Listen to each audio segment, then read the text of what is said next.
Hey everybody, it's me again. I hope you're all having a great weekend.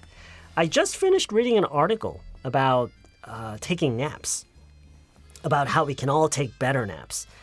And I just finished it. Well, not just now, because I think it's been like 15, 20 minutes, because I did have to go through the article again to select the sections that I wanted to talk about in this video. But anyway, I finished the article, and I thought it was kind of cool. I learned some stuff.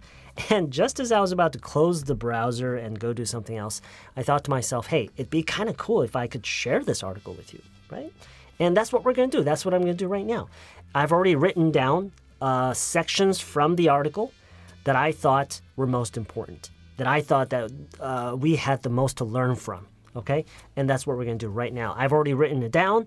I've already used colors to highlight the sections that I want you to focus on, okay? So I'm going to show you on my screen right now. All right, so this is the first part. So it says, it's important to know that there is a right and a wrong way to nap. Did you know this? There is a right and wrong way to nap, especially if you're trying to avoid messing up your sleep schedule. Now, who wants to mess up their sleep schedule, right? Nobody wants to do that. So I'm assuming this is everybody. I mean, it doesn't even have to be especially if, because it's pretty much everybody. So nobody wants to mess up their sleep schedule. So if you have that in mind, all right, you want to avoid that. You want to avoid messing up your sleep schedule. You should know that there is a right and wrong way to nap. And there's nothing hard about that, right? So moving on. From here, it uses a lot of what an expert said about the proper ways of taking naps, okay? If you take an hour-long nap, sometimes you end up waking up feeling more groggy from it because you're getting into deeper stages of sleep. If you take an hour-long nap, sometimes you end up waking up feeling more groggy. What is groggy? Groggy, I guess you could say it's the opposite of feeling rested, the opposite of feeling refreshed and rested. Because, you know, when you take a nap, you expect to feel better after you wake up. You expect to wake up feeling rested and refreshed, but instead you feel groggy. Your body feels heavy and you can't think straight. You feel like going back to sleep. You feel sick almost. That's what groggy is, right? I'm sure there's a Korean term for that, but I just can't think of it right now. Anyway, so if you take an hour-long nap, sometimes you end up waking up feeling more groggy from it because you're getting into deeper stages of sleep. One interesting thing that we should take notice of is from it.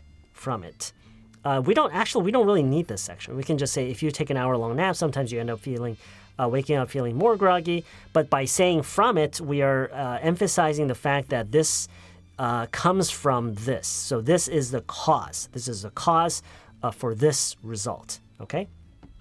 If you take an hour-long nap, sometimes you end up waking up feeling more groggy from it because you're getting into deeper stages of sleep. So just from this context itself, we can already kind of assume that an hour-long nap is too long. Now let's look at the next section. The sweet spot, okay, a very, very important expression that we should all know. The sweet spot is from 20 minutes to a half hour, the best amount of time in this case, okay? The sweet spot is from 20 minutes to a half hour. Right before a nap, she is the expert that is saying all this, okay? So she recommends setting a timer for 30 minutes, okay? So like she said here, the sweet spot is from 20 minutes to a half hour. So before taking a nap, she recommends setting a timer for 30 minutes, which gives you, okay, so that 30 minutes gives you 5 to 10 minutes to fall asleep, okay, and about 20 minutes to rest. So that's how the 30 minutes is used. 5 to 10 minutes to fall asleep and 20 minutes to rest without getting into deeper stages of sleep, which they talked about here, okay?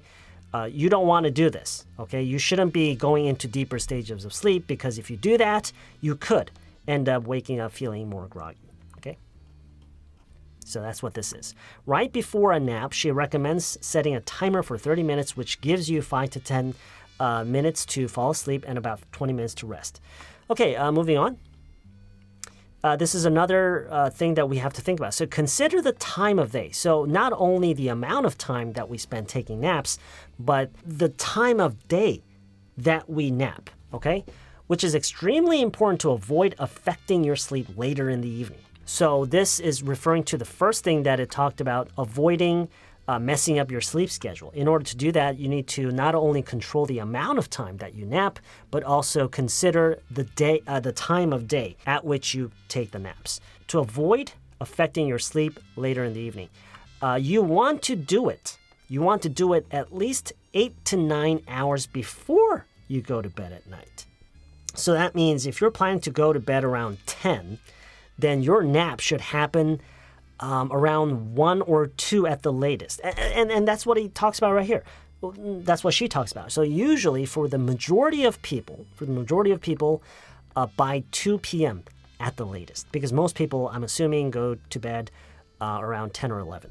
So assuming that, so that's for the majority of people by 2 p.m. at the latest. Right? So taking 20 to half an hour naps around 1 or 2 p.m. No later than that. No later than that. Okay, that's what it's talking about. Consider the time of day, which is extremely important to avoid affecting your sleep later in the evening. You want to do it. It's very common for native speakers to say you want to do this, instead of saying you have to or you should. A lot of native speakers prefer to say you want to. And that's just a very common way they give suggestions. They give advice. Okay, you want to do it like this and like this. So you want to do it at least 8 to 9 hours before you go to bed at night. Usually for the majority of people, by 2 p.m. at the latest. Next, keep in mind that naps shouldn't be used as a substitute for sleep at night. Now, this is the part that I'm really bad at because I often do this. So I should probably work on that. Anyway, so keep in mind that naps shouldn't be used. Naps shouldn't be used as a substitute for sleep at night. It shouldn't be used as something. It shouldn't be used as something, right? So naps should not be used as a substitute for sleep at night. Okay, so I think this is the last thing today. Oh, there's another one. Okay, let's look at this one. Additionally, if naps seem to cut into your sleep time in the evenings, consider removing naps from your routine.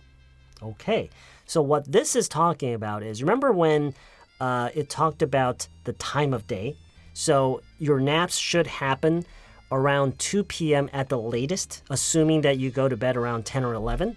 But if your naps seem to happen later than 2, so it's actually creeping into the zone of affecting your regular sleep at night, then you should in fact consider removing naps from your routine. So you shouldn't take naps at all because it's too close to your bedtime. That's basically what it's talking about here. So additionally, if naps seem to cut into your sleep time in the evenings, consider removing naps from your routine altogether. Yeah. So because it will affect your regular sleep schedule. Right, I think this is the last one. Okay, so a nap, when we use them appropriately, should be kind of like a cup of coffee. A little bit of an energy shot in the middle of the day.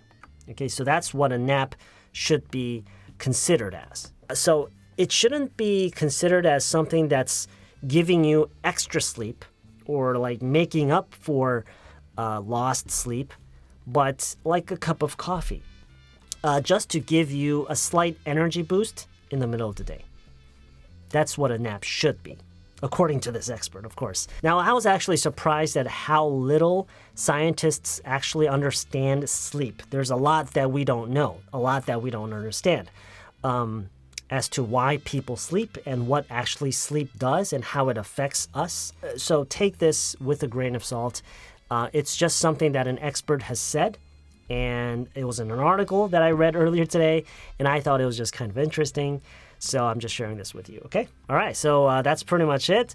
I don't know about you guys, but when I take naps, I often take naps up to like an hour or even sometimes like an hour and a half. And according to this, that's way too long.